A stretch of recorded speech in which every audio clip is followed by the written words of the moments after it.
He makes me call him by the titles he's earned in his long career. I can also call him by the titles I've made up since the start of my apprenticeship. She grins, glancing left and right. To me, he's the bringer of foul wind, the teeth of suckling imps, and the herald of dirty slippers. Okay. I have some question about your predicament. Bertenno stole Rokawa's fingers to pay off his debt. If Arkemir finds out, he will boil me into broth for his imps. Suddenly, my whole existence revolves around these gloves. Incredible. Go on, then. Show me what you have for sale.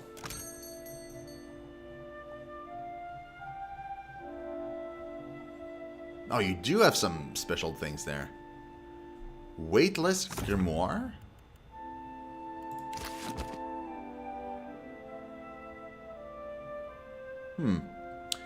Sasha's Stinging Scimitar. Oh, that's for a chanter. This weapon was once the property of Sasha Sedamon, a chanter of great renown. Her noble deeds and many victories are the stuff of legends. Only long after songs of her adventure-filled noble halls and humble taverns alike. Though no song sung or poem penned has succeeded in truly describing Sasha's grace with a blade. Her scimitar, an antique blade of exquisite artistry, stirs the air when swung, humming with a particular vibrant frequency. The sound is a complex, dissonant harmony, beautiful and jarring. It is both a tool of battle and an instrument of song. If the nicks along the silver plated edge are any indication, the great chanter carried the scimitar for many years and crossed the blade with many foes. Okay, Fraggy. Talk to you later. Thank you so much for stopping by and for the cheers. It's amazing. Lethendria's Devotion, medium shield. Lethendria was the half consort of Edwarth, a human lord of a prosperous Adirian barony. Her marriage with her own half husband was a cold one and produced no children. It was in Lord Edward's true-born son, Matthew, that she found solace. She loved the boy as a son and cared for him after the passing of his mother, Edward's true wife. Matthew desired nothing more than to join the ranks of the Knights of Aedir. Like his father, and trained as a squire from a young age, as he grew into a young man, he excelled in martial prowess and Aediran virtue, eventually earning a command in the colony of the Deerwood. The young captain became known for his bravery and even-handedness in his protection of the Empire's subject. Esteemed with her surrogate son's accomplishments, Lethendria commissioned a shield worthy of his station, and Matthew wielded it with pride. When the Deerwood broke away from the Empire, however, Lethendria was horrified to learn Lord Edwards himself had been dispatched to put down the rebels along the borders. It seemed her precious Matthew had taken up the cause of the Deerwoodans. After a long and bloody battle, Captain Matthew met his own father in single combat. Matthew's shield, shining in the moonlight, held true, but it was to no avail. The aspiring knight was cut down. Wow! Oh, that's unfortunate. Pale light. Wow. That's pretty cool. It's pretty darn cool. Spellkeeper. 5 all defenses, deflection, blast, spell cache. Summons a random scroll into an empty quick slot at the start of combat. The scroll disappears in combat hands. The creator of this belt realized the organization is necessary for a healthy, fulfilled life. In an effort to organize her ever-growing supplies of arcane scrolls, she needed a safe, secure place to keep them. Considering the sheer volume of scrolls in her admittedly hoard-like collection, this safe place needed to be essentially infinite in size, but small enough to be handy. A few experimental enchantment later, she created just that. One by one, over the course of many weeks, she tucked away each and every scroll she owned into the folds and loops of her Spellkeeper belt. Unfortunately, the scrolls never seemed to come out of the belt in the same order she put them in. In her opinion, this seemed a small price to pay for the peace of mind afforded by a well-organized home. It's cool. Lengrat's Martial Mysteries. And it's a special chest too. A special book. And Gwyn's Bridal Garter. Gwyn, having fled her wedding, planned to sail as far away from her old life as possible. With no coin to her name, she was forced to trade the few items of value she had. With her wedding band, she secured passage to Aedir, and at the urging of the kind boatswain, she traded her necklace and earrings for a private cabin. The cook accepted her handkerchief in exchange for a few extra rations. Every item Gwyn traded felt like a weight falling off from her shoulders, a weight she gave up gladly. When the ship made port, Gwyn gifted the sleigh's band to the first person she met on the docks, wishing him safe travels. The Orlan mariner who received it was delighted, if perplexed. He wore it around his waist for many safe, successful voyage, never forgetting the hopeful face of the young woman who gave it to him. Cool. That is really interesting. Wow, this thing summons an Adrigan? Wow. Thieves Putty? This place is great, dude. We need money, is what we need right now. Lots of it, ideally.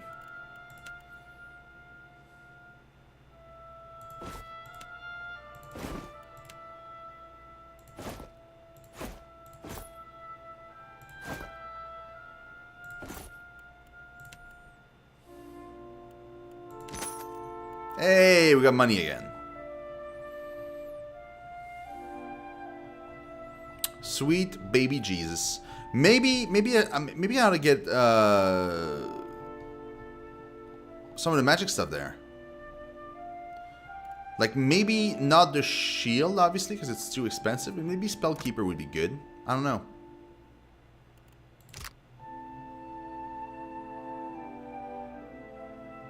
Maybe not. Yeah, maybe not.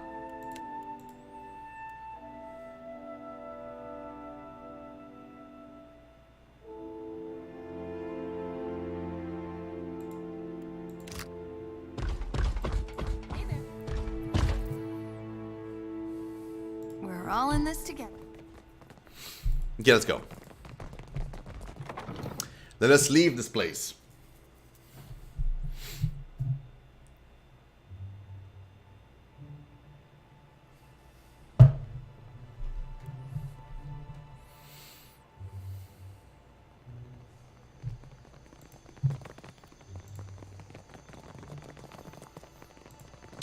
Quetzal's exotic herbs.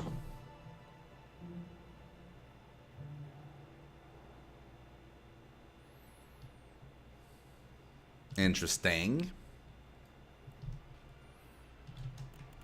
It's Eagle Eyes. If you want to get a lock to open it.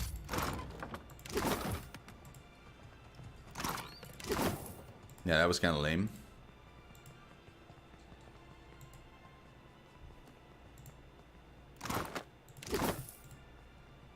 You need my help? Why, hello. Kutztili at your service. Oh, Kutztili. She sets down her pruning shears and looks you up and down with a warm smile. I'm guessing you're already familiar with the herbs I sell? Only brought what I could fit in my pack when I left Isha Middle, so I rely on the local flora to keep supplies stocked. She gestures to a row of orchids and sealed pots. Her gaze wanders towards Seraphin and lingers there. Then she pulls her focus back to you, blushing slightly. Whoa! Oh my. Oh, ain't no shame in looking, lass. Flashing a crooked grin, Seraphin bows to the herbalists. What brings an herbalist to Periki's Overlook? Money is the obvious answer, but I don't think that's what you're after. She smiles. Yes, I'm an herbalist, but I also pride myself as a florist. I think the city liked the idea of putting a flower shop somewhere visible. It's ostentatious, really. Probably the same reason why we have a magic shop next door. Periki's Overlook is a great big splash of culture and innovation, there to show travelers that the Huana are ready for the world at large. She shrugs. Show me what's out for sale. Oh. These thin gloves allow for fine movement of the fingers. The subtle leather has been alchemically treated to provide protection from harmful compounds, thorns, and other small hazards associated with the apothecary's trade.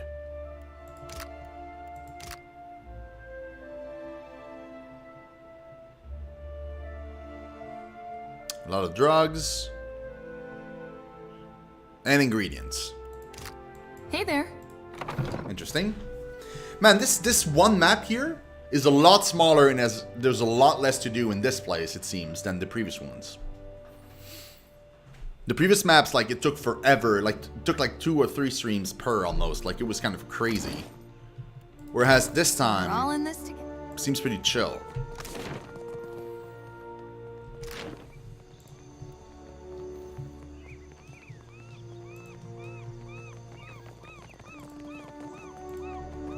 Just a regular guard.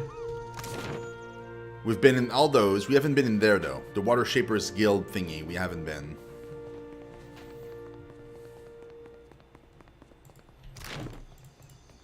No, you're right. I haven't finished it yet. You're 100% right. You had no right to interfere in Rawatai's business. Huana culture isn't business, you company drudge. I don't give 2 pyres for your tribal pride, and I wager that Arkemir cares even less. The Omawa woman clutches her fist at her sides. Her severe features are caught in an unshakable grimace. If this is what passes for Rautai in diplomacy, Razanui has bigger problems. The more calm and composed Ruana smiles, turning when she notices you. If you've come to see Arkemir, you're too late. He left the estate on wizard business. What's going on between you two? Tamar and I wanted something from Arkemir. Our powers of persuasion leave much to be desired. The wizard got his hands on a Huana tablet, the Harapo epic. I came to reclaim it for Rawatai. In the middle of my negotiations, this little pest showed up with a claim on it. She gestures to Netehe. The Harapo epic belongs to the Huana. The Queen sent me to remind you both.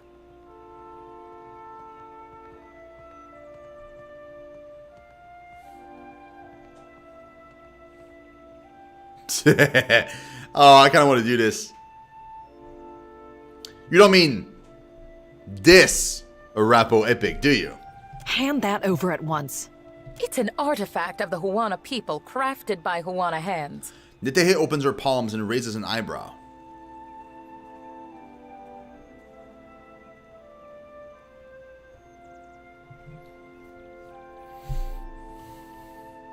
I'm going to side with the Owana. I like the Owana better than the Raotayan. Yeah, I hope it... No, you know what? Here, a bedtime story for the tribes. Akira, you've restored to us a piece of our history. She cradles the tablet with care.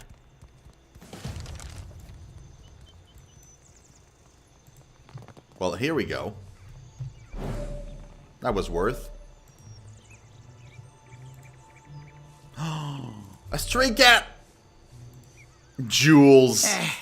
The sea is true home, not smelly mountain. What you want? The imp recoils from you with a sharp hiss.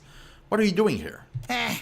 Arkemir doesn't let worthless idiot outside after worthless idiot sprayed dung on stupid tablet.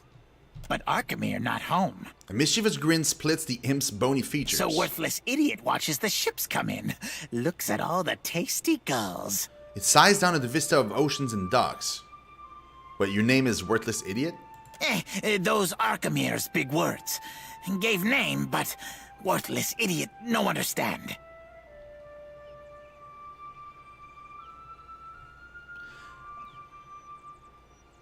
I'm pretty sure he meant as an insult. That's so? Worthless idiot should ask Stinkfoot or Catbreath what they say. Stinkfoot or cat breath? Oh god. You want to set sail and eat gulls? You're welcome about the shinobi. The hymn takes in your words, its eyes widening to the size of moist saucers. A flap of its wings carries it closer to whisper in your ear. How often you beat your crew, huh? It doesn't whisper at all, and the question sends a ringing through your ears. He's like, he comes super close. And then instead of whispering, just keeps on talking super loudly. That's great. I love it.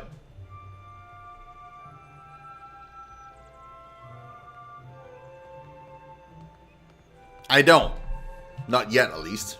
No beatings? None? He blinks, struggling to encompass the idea. I join crew? I join crew!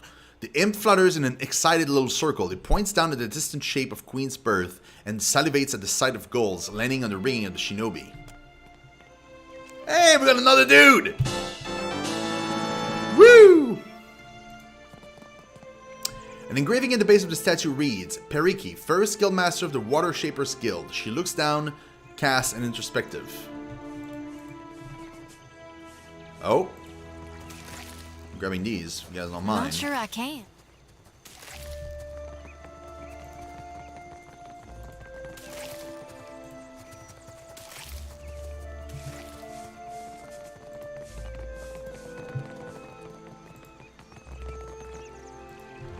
Real quiet. A single torch.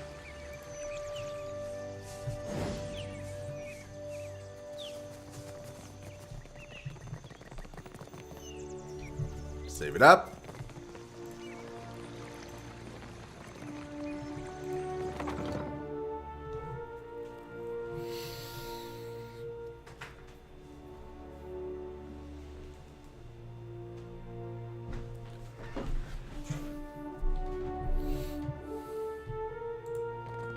Takehu, you have shirked your duties for the last time, I say. A guildmaster in fine robes stares down the sizable blue-skinned Amawa before her. Students observe the exchange in a loose circle, exchanging whispers. Guildmaster, be reasonable.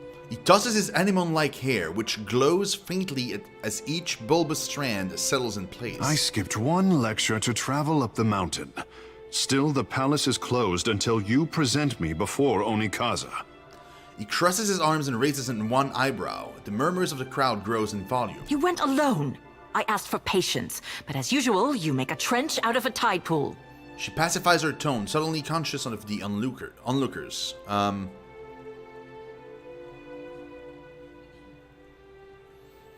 let me stop you. This should be over soon. He winks before turning his frown back to the guildmaster. My patience wears thin, old shark.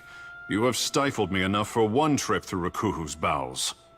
In spite of their obvious age difference, Takehu raises an instructive finger to the guildmaster. She flares her nostril and takes a deep breath.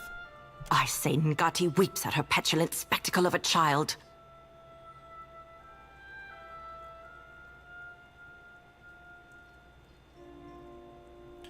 I've heard of Ngati's Chosen, but I don't come across your type often. You see, Myru? Finally, one who appreciates my birthright. For a water shaper who treasures his duty to the goddess, you spend too many days cavorting at the brothel. The guildmaster sidesteps Takehu and takes long strides away from the circle. Sparring another glances at Takehu, the crowd disperse. Ugh, insufferable. Takehu sighs and smooths back his hair. He turns his attention to you with a raised brow. Did you need something? Or is it enough to bask in perfection? Good lord, man. Takehu grins and opens a palm, inviting you to speak.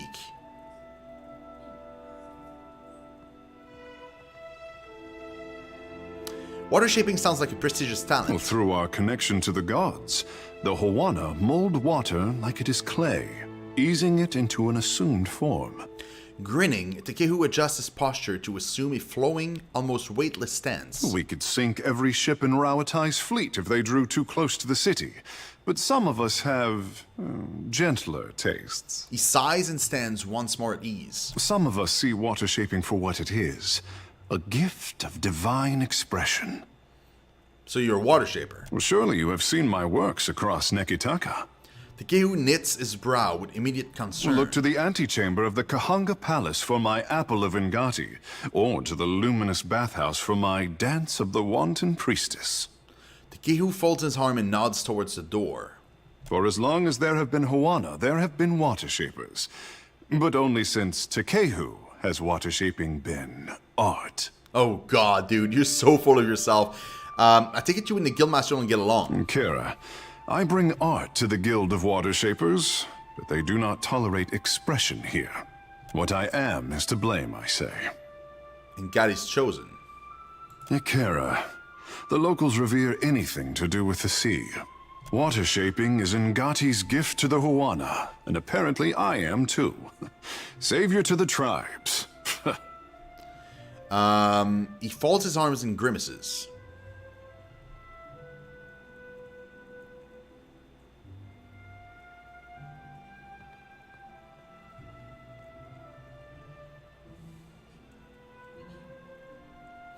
Sounds like they put a lot of pressure on you.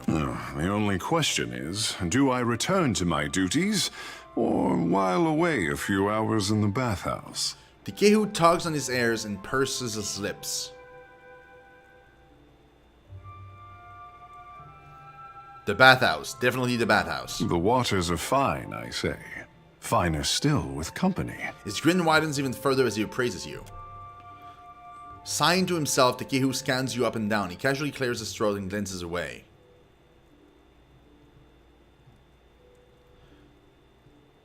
Clear your throat back at him. You have my attention, I say.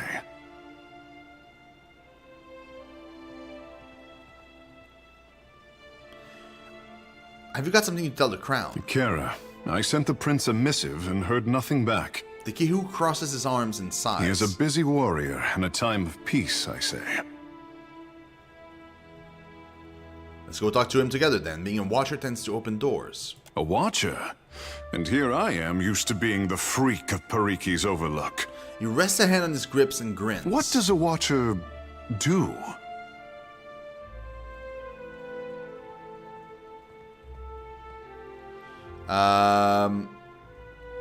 I'm the Herald of Barath, for now at least. Ikera, just so. He strokes his chin, nodding. I say I am no sailor, and I know even less about death. I am an artist. He stirs his fingers through the air, drawing together droplets of moisture into an orb of water that floats over his palm. My peers do not understand. Water shaping to them is like studying calligraphy, to brew ink and sort parchment. He lets the orb fall to the ground and splash at his feet.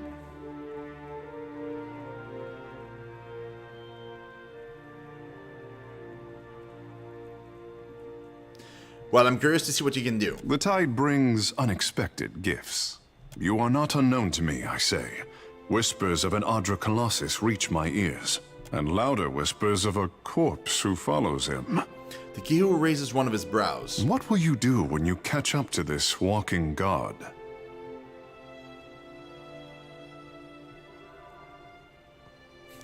Offer a few compliments, buy him a drink, see where it goes from there. For me, there is not enough rum in the Deadfire to even consider it.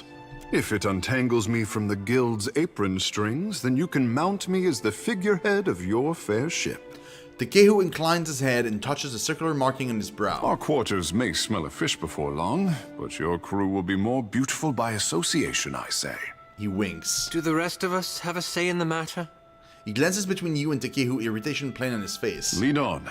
It will be good to put some distance between myself and the guild, even if we find less savory places along the way. A fair warning, Captain. Ingati gifted her favorite son with more than his stunning complexion. Takehu tosses his hairs and sighs contentedly.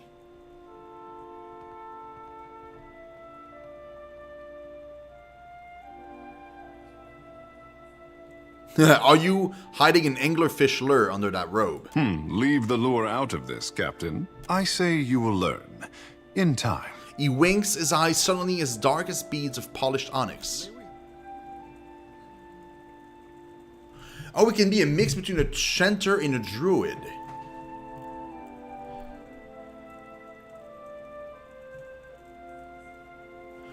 Oh.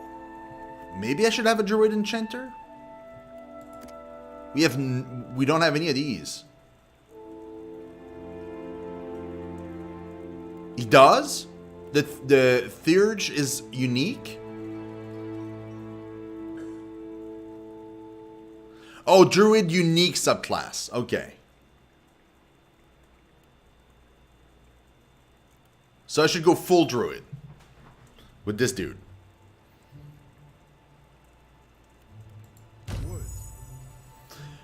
For now, we'll leave it here, but I'll see if I can swap it out with somebody else.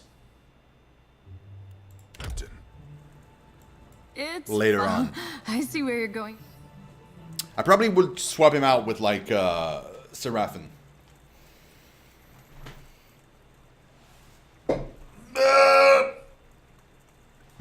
Okay. Hard save. Alright guys. I'm gonna stop now. For now. I gotta go eat something because I'm freaking starving and that's not good. Like I've a hard time concentrating because I'm so hungry. I don't know why. I'm super, super hungry right now. So that's what we're going to do. We're going to end now. And what I'm going to do instead of starting at 6:30 is we're probably going to start earlier than that. So keep an eye on Twitter. It probably will be like, I'm aiming for maybe like a 5:30 instead. So we get like an extra hour. But we'll see what happens. But yeah, that's the plan anyway. Thank you so much, guys, for watching the stream. I really, really do appreciate it. You guys have been amazing. Thank you so much for being here for the giveaway. That was great. There will be another giveaway, like I said before, for those of you that weren't there. There'll be a giveaway at the end of June. It's going to be our June away, and we're giving away a copy of BattleTech. So if you guys are interested in that, simply follow the channel. Be there on the day of drawing, which is going to be on the 27th. And there you go. That's all you need to do. Love your faces, guys. Thank you so much again for being here. Really, really do appreciate it. I'll keep you guys posted about when we do have merch and stuff with the new designs and everything else. And in the meantime, like I said, we'll be back in a few hours to continue this game. So we're going to be playing more of Pillars tonight and probably more Pillars tomorrow. So it's going to be like a Pillars fiesta tonight and tomorrow. But yeah. So hold the phone. I'm just going to go and host somebody in the meantime. Who is streaming right now and who deserves some love? Oh, they changed the way it's written and everything now. Oh, that is so interesting. That is so interesting. Okay, let's give some love to Chrysalid. Chrysalid is streaming right now, streaming some Path of Exile. I'm guessing the newest expansion or whatever came out. Keep an eye on that. I might actually try it out eventually soon. So yeah, drop by, say hi, and I will talk to you soon. Keep an eye on Twitter. Bye bye, guys.